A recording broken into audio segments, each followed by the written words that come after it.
सर्व मंगल मांगल्ये शिवे सर्वार्थ साधिके शरण्ये त्र्यंबके गौरी नारायणी नमोस्तुते। जय श्री राम दोस्तों, जय सिया राम। केपी की वाणी चैनल पर आपका स्वागत है। दोस्तों आज की वीडियो में आप धनु राशि के जातकों की शादी 2025 में कब, कहां, कैसे, किससे, किस दिशा में, कितनी दूरी पर, किस नाम से और किन महीनों में हो सकती है, इसकी जानकारी दूंगा। और अगर आप धनु राशि के जातक हैं तो यह वीडियो आपके लिए है और इसमें आपको विवाह संबंध की ए से जेड तक की जानकारी आपको मिल जाएगी। इसके अलावा यह वर्ष आपके लिए कैसा रहेगा, अगर आप सेहत संबंधित जानकारी प्राप्त करना चाहते हैं, अगर आप आर्थिक धन संबंधी जानकारी प्राप्त करना चाहते हैं, कैरियर कारोबार की जानकारी प्राप्त करना चाहते हैं, या फिर आप वैवाहिक जीवन की जानकारी प्राप्त करना चाहते हैं, तो इस वीडियो में आपको साल 2025 आपका कैसा रहने वाला है यह भी जानकारी दूंगा। और इस वीडियो के माध्यम से आपको साल 2025 की पूरी जानकारी मिल जाएगी और साथ ही आपके विवाह संबंध की भी जानकारी मिल जाएगी। आइए उसके बारे में पूरी जानकारी प्राप्त करते हैं। तो सबसे पहले मैं आपको वार्षिक राशिफल बता देता हूं। उससे पहले मैं बताऊं कि धनु राशि के जातकों की प्राथमिक जानकारी, यानी आपकी जो राशि स्वामी है वो कौन है, आराध्य कौन है, भाग्यशाली रंग आपका कौन सा है, भाग्यशाली अंक कौन सा है, अनुकूल दिशा कौन सी है, कौन सा रत्न आपको धारण करना चाहिए, दिन कौन सा शुभ होता है, ये सभी जानकारी पहले प्राप्त कर ले। तो धनु राशि के जातक यानी कि भौ नाम के जो जातक हैं, भौ नाम के जो जातक हैं उनकी राशि धनु होती है और इनके जो स्वामी हैं वो देवगुरु बृहस्पति हैं। आराध्य कौन है तो भगवान विष्णु है। और अगर बात करें शुभ रंग की तो शुभ रंग आपके लिए पीला है। भाग्यशाली अंक की बात करें तो 9 और 12 है। अगर बात करें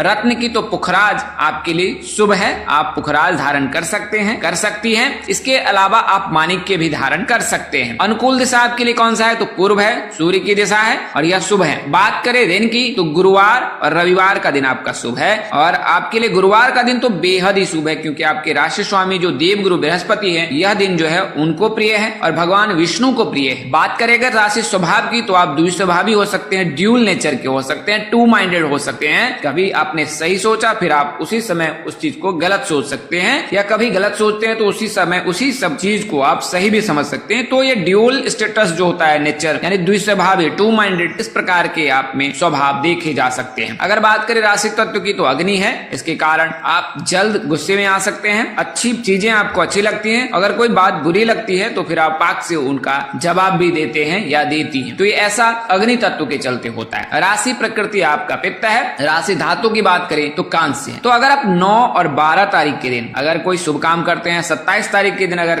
कोई काम शुभ करते हैं तो इसमें आपको सफलता अवश्य ही मिलेगी, क्योंकि आपका भाग्यशाली रंग पीला है और भाग्यशाली अंक 9 और 12 है। गुरुवार के दिन पीले वस्त्र अवश्य धारण करें और भगवान विष्णु जी की पूजा उपासना आराधना अवश्य करें। अगर आप धनु राशि की लड़की हैं तो गुरुवार का व्रत शुक्ल पक्ष में अवश्य प्रारंभ करें और कम से कम 21 या 42 गुरुवार का व्रत अवश्य ही रखें। आइए मैं आपको वार्षिक राशिफल बता देता हूँ। तो सेहत के दृष्टिकोण से साल 2025 धनु राशि के जातकों के लिए कैसा रहेगा, तो स्वास्थ्य पर आपको विशेष ध्यान देना पड़ेगा। दांत से संबंधित हो सकती है, दांत में दर्द, इसकी परेशानी हो सकती है। आपको जंक फूड से परहेज करें, ज्यादा नॉनवेज भी ना खाएं। पुरानी चोट लगी है तो उसमें आपको सुधार मिलेगा, उसकी समस्या दूर होगी। अगर दर्द वगैरह है कहीं पे तो उसमें आपको लाभ मिल सकता है सेहत के दृष्टिकोण से। हालांकि इन सब चीजों के अलावा आप चिकित्सीय सलाह अवश्य लगे, क्योंकि ज्योतिष में केवल मार्ग प्रशस्त किया जाता है, उपचार सेहत के लिए बिल्कुल नहीं है। तो आप डॉक्टर से अवश्य ही सलाह लें। गुरु आपके छठे भाव में स्थित रहेंगे, जिसके कारण आपका धन खर्च होगा और खासकर मेडिसिन पर, दवाइयों पर अधिक से अधिक खर्च होगा। अचानक घर में, परिवार में किसी सदस्य के बीमार होने की संभावना बन रही है। मई महीने के बाद आपकी सेहत में सुधार होगा। जुलाई से सितंबर के बीच किसी प्रकार की परेशानी स्वास्थ्य संबंधी आ सकती है, यह समस्या बड़ी हो सकती है। तो वर्तमान समय से ही हनुमान चालीसा का पाठ करें, महामृत्युंजय मंत्र का जाप करें और भगवान शिव का कच्चे दूध से या गंगा जल से अभिषेक अवश्य करें। अब बताते हैं आर्थिक स्थिति आपकी कैसी रहेगी। तो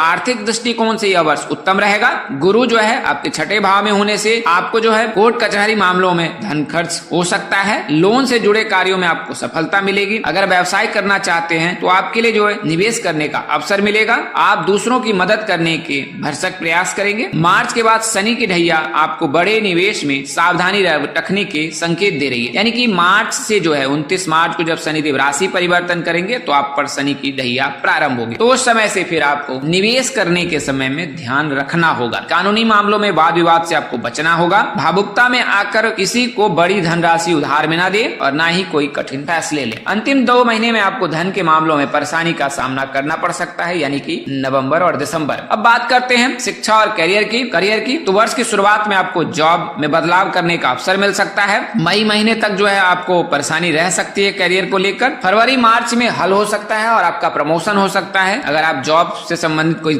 फाइल जो है अटकी हुई है तो फरवरी में मार्च में आपका प्रमोशन हो सकता है। अगर आप कोई व्यापार की योजना बना रहे हैं तो जुलाई और सितंबर के बीच में कोई नया काम बिल्कुल ना करें, क्योंकि यह जो समय है वो समय होता है चतुर्मास का, तो इस समय से बचे। आपको इस वर्ष लालच से बचना है, काम से बचना है, क्रोध से बचना है। पत्रकारिता और IT क्षेत्र से जुड़े लोगों को शानदार लाभ होगा और ये अपने क्षेत्र में आगे भी बढ़ेंगे। राहु की उत्तम स्थिति से सोशल मीडिया के माध्यम से आपको कारोबार में लाभ होगा। तो यह तो जानकारी मैंने आपको धनु राशि के जातकों के वार्षिक राशिफल की दी है। अगर यह जानकारी आप फोन पर मंगाना चाहते हैं तो मंगा सकते हैं। आपको बता दें कि अब आप KP की वाणी से विवाह की कुंडली बनवा सकते हैं, जन्म कुंडली बनवा सकते हैं, भविष्य जान सकते हैं, दूसरे विवाह की जानकारी प्राप्त कर सकते हैं, कुंडली मिलान कराना सकते हैं। ये सभी जो जानकारी है आप KP की वाणी से प्राप्त कर सकते हैं। और जब आप KP की वाणी से विवाह की कुंडली बनाते हैं तो इसमें विवाह संबंध की पूरी जानकारी दी जाती है। आपकी शादी कब होगी, कहाँ होगी, कैसे होगी, किससे होगी, किस दिशा में होगी, कितनी दूरी पर होगी, किस नाम से होगी, किस राशि से करनी चाहिए, जीवन साथी का रंग रूप स्वरूप स्वभाव और उनका करियर कैसा होगा,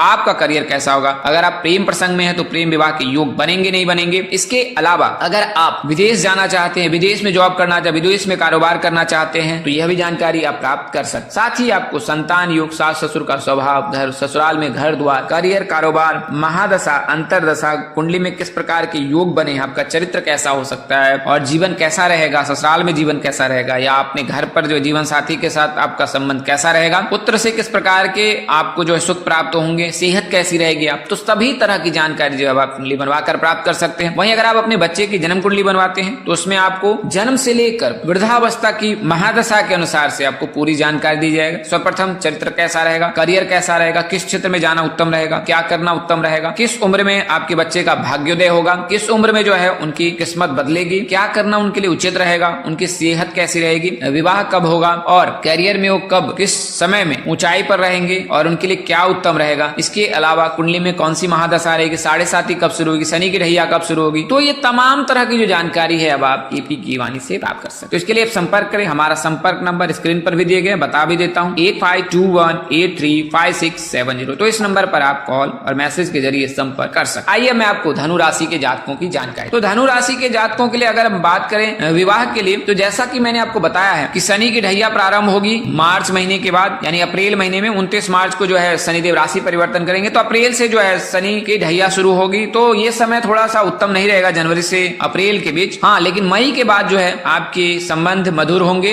वैवाहिक जीवन में। इसके अलावा अगर आप प्रेम प्रसंग में हैं तो प्रेम विवाह के भी योग बनेंगे मई के बाद या मई के महीने से। और अगर आप प्रेम प्रसंग में हैं तो अंतिम तिमाही में वैवाहिक जीवन की बाधाओं का निवारण होगा, यानी कि अक्टूबर नवंबर दिसंबर, मई जून और उसके बाद अक्टूबर नवंबर दिसंबर, ये 5 महीने धनु राशि के जातकों के हैं जिनके विवाह के योग साल 2025 में बन सकते हैं और इन 5 महीनों में ही विवाह के योग। अब बात करते हैं कि राशि परिवर्तन से आपके लिए कब योग बन सकता है, तो इसकी भी जानकारी प्राप्त कर लेते हैं। तो जैसा कि आपको पता है कि गुरु जो है राशि परिवर्तन करेंगे और जब गुरु राशि परिवर्तन करेंगे तो धनु राशि के जातकों के लिए शुभ योग बनाएंगे। तो मई 15 को जो गुरु राशि परिवर्तन करेंगे और जब मई 15 को गुरु राशि परिवर्तन करेंगे और 18 अक्टूबर तक जो है मिथुन राशि में रहेंगे, तो इस दौरान धनु राशि के जातक के विवाह के योग बनेंगे। और फिर 18 अक्टूबर से जो है 5 दिसंबर तक जो है मकर राशि के जातकों के लिए शुभ योग बनेगा। तो मकर राशि के जातक के इस दौरान विवाह के योग रहेंगे और उसके पश्चात फिर 5 दिसंबर से पुनः धनु राशि के जातकों के योग बने। तो मई महीने से जो है धनु राशि के जातक के विवाह के 100% योग बन रहे हैं अगर आप धनु राशि के जातक हैं। अब बात करते हैं दिशा की, तो उत्तर और पूर्व का दिशा हो सकता है। बात करें नाम अक्षर की, तो मेष राशि के जातक A, कन्या राशि के जातक P, मीन राशि के जातक D, सिंह राशि के जातक M आदि नाम के जातक से विवाह करना आपके लिए श्रेष्ठ कर रहेगा। इनमें से किसी एक जातक के साथ आप परिणय सूत्र में बंधने वाले। अब बात करते हैं दूरी की, तो दूरी जैसा मैंने आपको बताया है पूर्व के वीडियो में, नए व्यूअर्स को मैं बता दूं कि यह जब जन्म कुंडली बनाई जाती है और जब विवाह भाव में यानी 7वें घर में जो राशि उपस्थित होती है उसके आधार पर, जो ग्रह उपस्थित होते हैं उसके आधार पर यह ज्ञात किया जाता है कि आपकी शादी कितनी दूरी पर हो सकती है। तो यह तो उस राशि पर भी निर्भर करता है, लेकिन मैं आपको बता दूं कि अगर मेष राशि है तो फिर 80 किलोमीटर, तुला मकर आदि राशि है तो फिर 200 किलोमीटर, और वहीं अगर अगर शुभ ग्रह विवाह भाव में है, बुध है, गुरु है, चंद्रमा है, तो घर के आसपास ही विवाह के